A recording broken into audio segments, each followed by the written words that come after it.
Chapter 51. Presentation of the Accused. The thing I remember about the first invasion of Sanctuary was that not a single shot had been fired. Not one of the orbital cannons were brought online. Not a ship burned its engines for a broadside. Not a single bullet fired from a pistol in self-defense. We were facing enemies that could kill with a thought, and their presence in orbit meant we were already dead if they so wished. A knife was held at the throat of nearly every last single human in the known universe, and there was nothing we could do about it. There were, of course, ancient defense systems, thought engines, mind staplers, devices which could have fried every telepath in orbit. But no one had considered this impossibility, thinking that we would have had ample warning from the forward satellites, and if they failed, the Void Aegis was supposed to keep ships from translating in above our heads. No one considered the possibility that we might face a false god in the making. To preserve our dignity, I will say this, however. When it finally came time for the second invasion, there was no such oversight. There was no measure spared, even the unthinkable weapons of the first aberrant war, even the things we had locked away. The second time, the galaxy paid in oceans of blood for every inch they gained from the outer edge of the system to the barren moon of Sanctuary. That had been humanity's last stand, not this shameful knife in the dark. I was frozen for a long moment at the window, watching the pale ships descend from orbit. There were hundreds of them, adorned, sleek ships that looked like the entourage of priests and nobles. There were no warships among their number. They needed none. I thought about running, but there was nowhere to run. There was no place on this moon I could hide, and I soon discovered that that was the last thing I wanted to do. Turning in the hall, I saw the mental image of a Bacchae assassin with a pale blindfold appear before me. She wasn't physically there, not yet, but they would be. She smiled, about to speak, but as I felt the fingers of her mind caress my own, my hand latched on her thoughts. The Bacchae recoiled, not expecting this tough resistance. This moment's distraction allowed me to act before she could even threaten me with a mind poison. It all came almost too naturally for me, the world unraveling like one of my visions as we fought. No, that would be the wrong word. It was a slaughter. Darkness opened beneath the shocked Bacchae, and the alien woman was dragged horrified deeper into my mind than she ever wanted to see. Through clouds of death-filled thought, I walked her through the maggot farms of Giza 6, through the tortures of the Zurak. We were not even through my first encounter with the Queen before I felt the fingers of the assassin grow slack upon my mind. In her death thralls, I caught the Bacchae woman and briefly saw the world through her eyes. I saw a room where she and a dozen others were in silent meditation. The iron smell of blood wafted through my nostrils, and I felt eyes bleed red tears.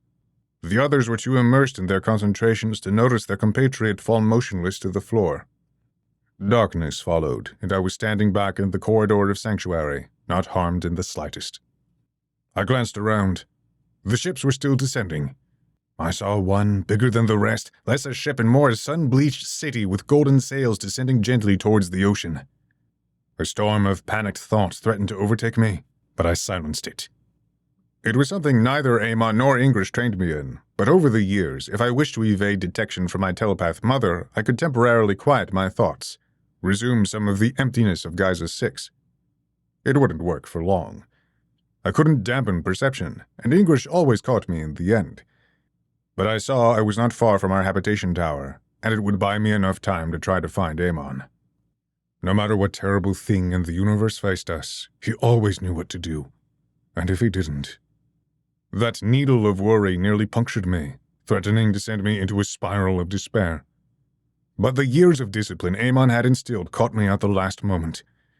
My last comforting memory was of when he handed me the knife for the Daka. Then I was gone, thinking of nothing as I walked calmly down the corridors of Sanctuary. Smaller shuttles departed from the ships. It would be mere minutes before they landed at our habitation tower and across our city. They meant nothing to me. I made sure of it as I strode down the empty corridor, the invasion of our last home and all the universe taking place around me. Had I run into another human, it would have broken my silent concentration. Thankfully, our numbers were so few that there was not a single living soul in the city between me and my destination. There were many dark things that I could not think about. There was nowhere left to flee, to hide, for any of us. The other Bacchae would soon notice their dead compatriot. But more than that, what if the Golden Court had already slaughtered everyone? What if I was now the last person alive on the moon? What if they killed Leah?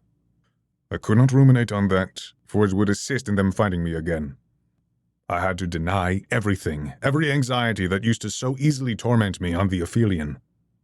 Even so, I had to kill 3 more assassins on my way to the tower, each time their comrades thought none besides Amon could possibly stand against them. With hands bloodied of invisible battle, I walked as if taking an aimless evening stroll. I was here and then I was not, back to the palace of the Zurak Queen and back again. I crossed the skywalk to our living quarters and waved my hand over the door sensor. The shuttles of the Golden Court had already docked. The Bacchae assassins were already there, standing circled around the space. They all dressed in the elegant refinery of an alien culture. If you didn't know their malicious intent, you could almost mistake it for the most courtly of receptions for their prisoner. Ingrish was seated with her cane at a chair near the holotable. She faced forward, not moving a muscle to her attackers. I quickly realized why. Whereas I had taken the quiet path, Amon had fought a war to reach the habitation tower. The man was breathing heavily and holding a rifle shakily, waving it wildly among the assassins. It was true no Bacchae could penetrate his mind and not die, and so they gladly threw hundreds of their own at the man to restrain him. It was clear he had been the main source of their preoccupation, leaving me able to sneak here with them mostly unawares. Please. One of the Bacchae assassins stepped forward, an elderly one with a blinded gold mask affixed to her face. She spoke with her real voice. There's no need for further bloodshed. The Sheikh does not want the slaughter of innocents. We have come to bring joyous news to Sanctuary. We have pruned every last rotten branch, silenced every discordant voice, spilled the blood of every last of the wicked, save one. There is only one guilty individual that walks and breathes in the face of this universe. Don't you see? The work is nearly finished. We have found the long-ached answer to the negentropic principle. Then we shall all enter paradise. I will kill every last one of you! Amon shouted. And we will die by the 1,000. The Sheikh commands it, and we shall carry out his will. But you are only a man, and you will tire, and then we shall take what is due. I saw the decision flicker across Amon's face, and he suddenly aimed the rifle towards Ingrish's chest. Wait! I shouted before I realized it, taken aback by what was happening. All eyes in the room turned, surprised at my presence. Amon looked shocked at me, and the moment's distraction nearly forced him to his knees as dozens of telepaths fought and died to restrain him. But he quickly refocused, aiming the rifle straight at Ingrish. Get out of here, kid! You don't want to see this! I don't understand! I cried out. Yes, you do! Amon shouted back. Death is only the beginning for these freaks! You know damn well what will happen if I turn her over! His finger, by miraculous effort, slowly began to squeeze the trigger. The elder Bacchae assassin threw out her webbed hand, surprised, as if her thoughts could stop a bullet. I suspect in all their years, the Golden Court had not come up against such an adversary as the veteran of the 5th Aberrant War. Steal her life and the Sheikh, and we shall take the life of every living being here in Sanctuary. Our interest is only in the traitorous daughter of the court. Stay your hand, and we shall leave your world alone. Amon ignored the ultimatum. I'm sure he would have hesitated if he had been given a moment to think clearly. But as it was, when the universe offered him such choices, he always chose the one that spurned his enemies. My body acted of its own accord, and I realized I still had the pistol from the vision of the Aphelion. I aimed it squarely at Amon's head, less out of concern for Sanctuary and completely for the fact that he was about to murder my mother. That certainly caused the old man to stop. What are you doing? He breathed heavily, trying to keep his rifle steady. I noticed some of the other Bacchae assassins turned to my direction, but the elderly one with the golden mask quickly waved her hand, ordering them to stay back.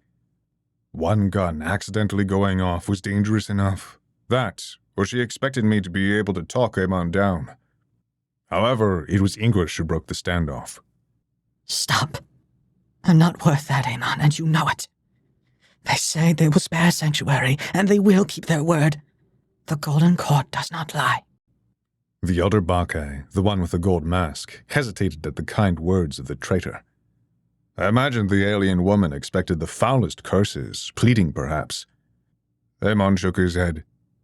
Sweat dripped down his face, mixed with tears. You're worth more than this entire galaxy. English's back was turned to me, so I couldn't see her expression.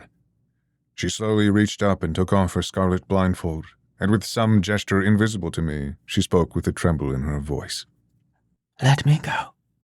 Amon winced with great pain, but the rifle slowly slipped from his fingers, clattering to the floor.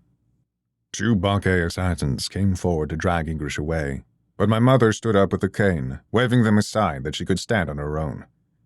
She did not spare me a second glance as she turned to the parked shuttle. We had already said our goodbyes, and she knew me well enough that I would not be able to bear getting my heart torn in half again. I was barely keeping myself together as it was. In my mind's eye, I felt 2 Bacchae assassins telepathically connect with me, restraining my limbs to not do anything reckless. This time I let them overpower me, my eyes bowed to the floor in despair. But just as English was let off, the elderly one in the golden mask tilted her head, as if leaning in to hear an invisible whisper. She pointed at me. The Sheikh demands his presence. She then pointed at Amon. As a gesture of his unending mercy, the Sheikh invites you to see the new world he will create. I knew Amon didn't care what the god of the Golden Court said, but I knew there had been no way he was going to let English go to her execution, and he wasn't going to let me out of his sight either. He nodded, and the telepaths relaxed their hold on him as well as me. We were led into the shuttle, prisoners all. The doors closed, and that was the end. In most respects, the throne room of the Golden Court had not changed a bit from the memory English had showed me. There it was, a world within a world, a perfect refuge from an imperfect universe. The marble columns were as large as space thrusters, rising into a vaulted dome of gold. The throne was not so much the centerpiece as the meeting place between heaven and earth. The hull shards, taken from the original ships of the Bacchae's first exile, were smelted like glass up to meet a gilded sky filled with decorative constellations. The room was so large that our procession took half an hour to reach near the base of the throne. But from a far distance I saw him, the Sheikh. Later, from what I gathered of the Golden Court's history, the ruling monarchs were not Bacchae themselves, instead some alien species that the telepaths encountered in the travels across the void. But as we approached, I saw that the alien might have not been an alien anymore. The golden mask swirled like liquid, occasionally forming the vaguest outline of a face before becoming dissatisfied and trying again. The 7 eyes were each of a different race, one lizard-like, one of yellow, another of crimson, another startlingly human, and others I didn't recognize. The edges of the thing's mask seemed to be a decorative flourish, except now the golden wreath erupted into actual flame. While this could have been the trick of 100 technologies, some theater enacted for the sake of a zealous cult, my heart sank in my chest as I saw the Sheikh's newfound prize. At the base of his throne was a portum, nearly identical to the one I saw on the Zurak vessel. It was another Eisner gate, though the name failed to capture the horror of the device. At the center of this new world was another gateway into that infernal abyss, and as we crossed the final distance, I heard the all-too-familiar whispers taunt me with their inevitability.